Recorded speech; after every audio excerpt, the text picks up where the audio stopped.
এরা মা মেয়ে বসে বসে কি দেখতেছে জানেন? চলেন দেখাই। কি না, ভিতরে যাইতে হবে না।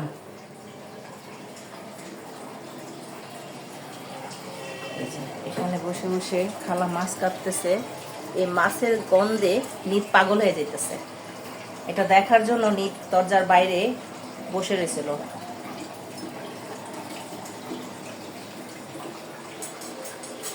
আজকে দুপুরের কি কি রান্না হচ্ছে? এখানে মুরগির গোশত আর গরুর গোশত বসানো হয়েছে প্রেসার কুকারে, আর পোলাও রান্না হবে।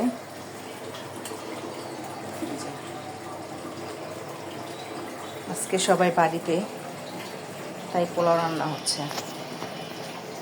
মরছে খালা, মাছগুলো মরছে। সাবধান, আপনি না পারলে আমার কোয়েন কিন্তু।